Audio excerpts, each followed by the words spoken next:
let's be honest. Does he really miss? No. Trey Rags do not miss.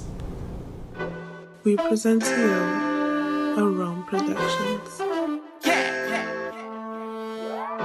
What's good, everybody? If you're first time viewing my content or this video, like this video and subscribe to my YouTube channel. Today we're going to be reacting to a video made by Trey Rags concerning if Martin Luther King had a rally with black people or a black person from today.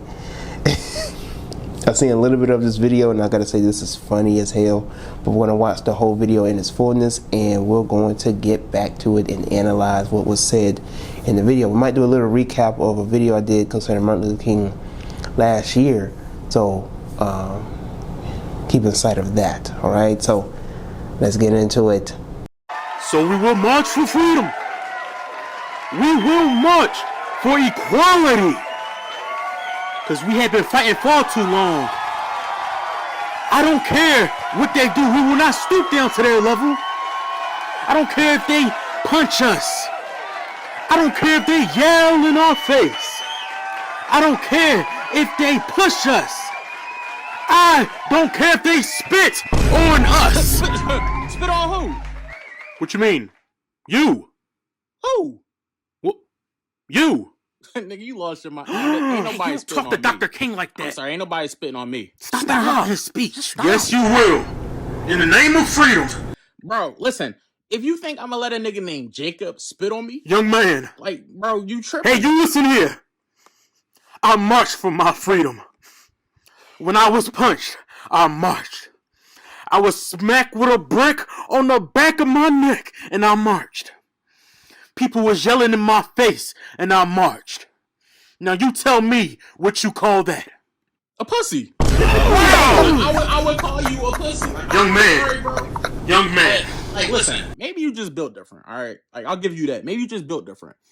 But when it comes to me, I'm not doing that. For freedom, you will. No, I'm not. For freedom, you will. Bro, no, I'm not, bro. Listen here, we have to march. Now go get your suit. What suit? Your suit. We all wear suits when we march. Bro. In the name of freedom. You expecting us to march in a suit in a Georgia sun? That's right. Yes, we will. No. Yes, we will. All 54 miles doing our march. 54 miles? Can you please stop? Who invited this guy? All right, please. Hold on. Bro, listen, I was expecting to walk like 5 miles for freedom. But 54 miles, bro? Bro, if freedom is that far, nigga, call me Kunta, nigga. Wow. What? Really? Wow. Right. Listen, I'm not walking that far. For freedom? Yes, listen, you gonna stop telling me what to do. Hey, young man. yo. You tell me to do one more time, I'm gonna tell Coretta that you went to that white girl house. What? Wait a minute. Whoa. What did you say? I went there for Bible study. Now listen, we're gonna march. I'm sorry, but I'm not getting spit on by a nigga with a comb over. Like, y'all just soft, bro. And if y'all keep talking this soft stuff, bro, I will take myself right down the block to Malcolm X rally. So what's up? Why would you say that? You know how he feels when we say that. Get out, young man. Get out. All right. Get out. All right. Bye, y'all. But I can't do this. Like Martin, bro, I respect you, but it's like you soft. Look, you flinching. Like, I'm sorry, bro. Shout out to Trey Rags, yo. One of the funniest people. Literally was carrying TikTok back in 2021 with the red shirt. Yo, this man funny. This man never misses at all. I think the last time that I saw him, he was making fun of the Travis Scott concert thing that happened. But this man never misses at all. And there was a lot of pointers in this video that are very true. And I don't think people understand that there's a bigger scope to history when it comes to Martin Luther King. You know, for starters, not everybody was down for the non-violence, let's sit into a white-owned restaurant and get our ass beat. I mean, this was even shown, you know, in satire, you know, with the Boondocks, with Robert Freeman. We do have a strategy. Strategy?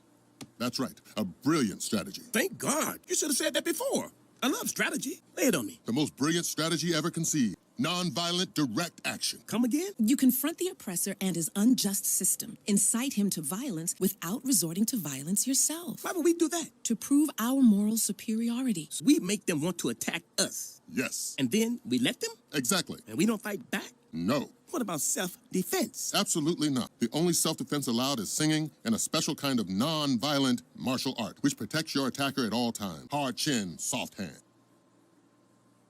Do you even hear yourselves? We're ready for anything, Robert. They can arrest us, beat us. Beat us? I think as the people we've taken enough beating. Beat us, stab us, sick dogs on us, light us on fire. Light us on fire? Not that we're expecting that. But we are prepared for that to happen. You can't get prepared to get lit on fire. In defense of Robert, the strategy of nonviolent direct action, when you actually think about it, is completely insane. A lot of black people weren't down for going into certain parts of a white-owned town or a white populated town, just so they can try and prove a point. I never understood the concept of forcing yourself into places and spaces that never liked you and didn't want you there to begin with. You going over there trying to get a bite to eat, they spitting in your food and putting stuff in your food, and you don't know nothing about it. You know, it's like I saw this one comedian, like, I had to let them beat my ass, like, for unseasoned food. Have to let them beat my ass. It's a peaceful sit-in at a whites-only They diner. don't even season their food. I wouldn't eat that if I could. Shit. It's to take that a stand. shit tastes nasty. To take a stand against racism. Well, I'ma stand up and walk out this motherfucker. Excuse me, sister. Want me to get my ass beat for the right to eat unseasoned meat? That's what you fighting for unseasoned food. You can cook better than them, you can serve better than them, but for some reason you just want their validation. I had somebody in my comment section yesterday talk about how we'll still be eaten by the dumpsters if it wasn't for him. And I'm just like, that's how you see that's how you feel concerning what Martin Luther King did for you. You don't consider building for your own, setting up something better for your own, creating restaurants for your own. You think that white people are so superior that you're better off living with them than living with your own.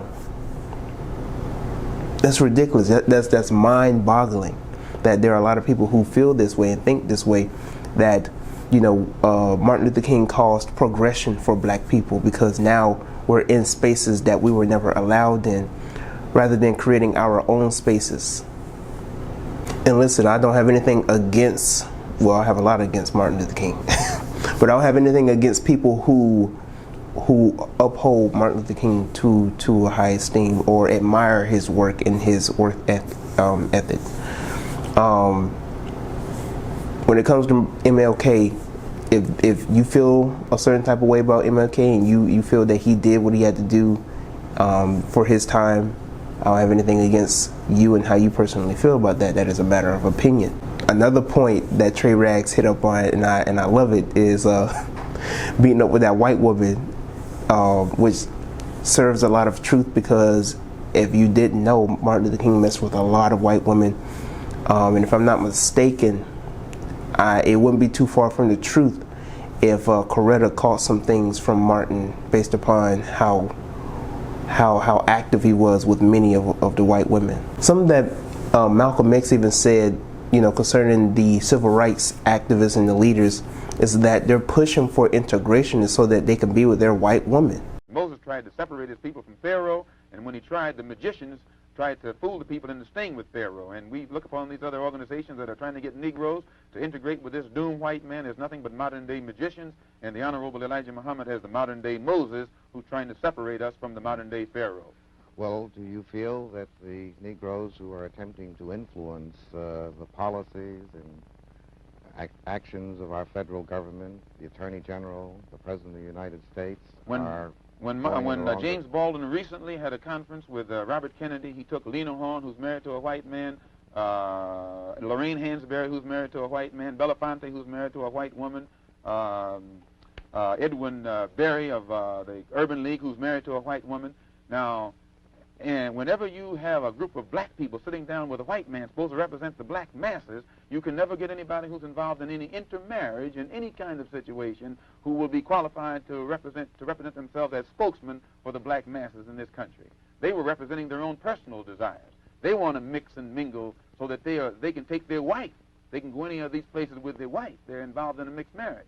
But you can't find masses, sir, of black people who will accept any black man who's married to a white man as a spokesman for black people, or a black woman who's married to a white man as a spokesman or a representative of what black people feel and think. And that symbolism of being with that white woman subconsciously in the head of a black person, for them to want to be with somebody outside of their race, that is the symbol for the status of superiority, is so that they want to be equal. They want the validation of white people, so they gotta live in their cities, they gotta live in their neighborhoods, they gotta force themselves in their workplaces, they gotta sleep with their women and have babies with them, just so that they can be accepted by them and equal and validate all this type of stuff. Even from a kid, I didn't have a certain feel for Martin Luther King. And you can ask my parents, you can ask my family on that one. All right, I ain't lying about that one. But share your thoughts in the comment section below. I know there's going to be some people in their feelings concerning what I had to say concerning Martin Luther King. I know a lot of people in their feels concerning the video I did last year, which will be linked, and you'll see that at the end of this video concerning what I had to say about Martin Luther King. Listen, I'm not saying that you can't accept him despite his faults, whatever the case is, however you may feel about him, but listen, we're not going to disregard his work, his collaboration and his work with the Rockefellers and the Rothschild.